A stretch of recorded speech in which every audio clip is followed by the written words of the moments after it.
All right. Good morning, everybody. Psalm 35 today. So, listen, all of Psalm 35 is about David asking God to protect him from his enemies and to vindicate him, to take care of his enemies for him, to make war against his enemies and to make them pay.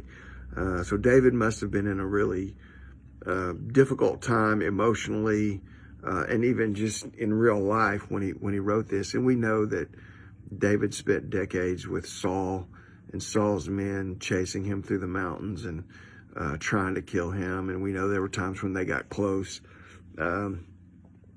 So they were constantly after him, slandering him, setting traps for him. And, I'm sure it wore on David's heart. I'm sure it wore on David's spirit. And so a lot of these Psalms are him asking God to vindicate him, asking God to protect him. In fact, it just starts out the first couple verses, and they're representative of the entire Psalm, really. He says, "Plead my cause, O Lord, with those who strive with me. Fight against those who fight against me.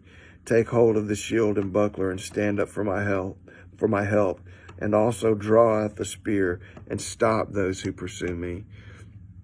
He just needed God's protection. He just was in a situation where he felt inadequate to take care of himself, and he needed God. And sometimes, we find ourselves in situations where we just don't have control, and we don't have, we're not able to take care of the situation in any way.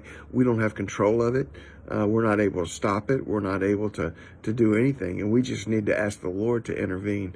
But what David says next, after what I just read, the very next thing he says is really what sometimes we really need. He says, "Say to my soul, I am your salvation." So he's asking God, and again, this whole psalm is him asking God to physically intervene in the circumstances on his behalf. But at the end, second part of verse 3 there, we get a little insight into what he's really at. He's saying, "Say to my soul, I am your salvation." You know what he was saying? He was saying, "God, I really need to know inside that you're here. Inside of me, I need to know that you're beside me. Inside of me, I need to know that you really are watching over me and you really are taking care of me. Say to my soul that I am your salvation." The worst part about being in difficult circumstances is that we feel all alone.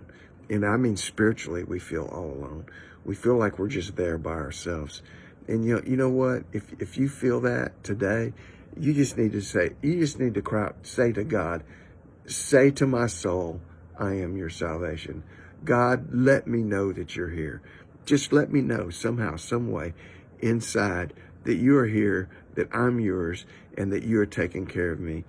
It only happens inside of our heart, and it only happens inside of our spirit. In fact, David writes in Romans chapter 8, I think it's in verse 16, he says, "It's the Spirit that bears witness with our spirit that we are the children of God." You know how we know we're right with God? The Spirit bears witness with our spirit. I know some people probably think it's kind of arrogant when other people say, "Well, I know that I'm right with God. I know that I'm going to heaven. I know that God has given me his salvation." And they think it's arrogant because they know your life, right? And we know our lives too. And so it could sound arrogant, but the thing is, the Spirit bears witness with our spirit and lets me know that I am a child of God. I know because the Spirit is in there. And sometimes, I'm in difficult, dark, trying circumstances. I need that Spirit to just kind of connect again and just say, "Hey, you belong to God, and he is taking care of you." So just ask the Lord to do that today. If you find yourself in a tough time, just say, "Lord, say to my soul, I am your salvation." Verse 9, "And my soul shall be joyful in the Lord. It shall rejoice in his salvation." Just rejoice in the salvation of God. Rejoice in the fact that you are a child of God. There was a time when Jesus sent out his disciples and they came back, and the scriptures say that they were rejoicing, and they were all excited. They were like, "Man, Jesus, even the demons are subject to us in your name." And Jesus said, "You know what? Don't be excited about that. Be excited about the fact that your names are written in heaven. My soul shall be joyful in the Lord, and I shall rejoice in his salvation. Take these words, faith the day. Even if it's a tough day, faith the day. God bless you. Bye. Love you guys.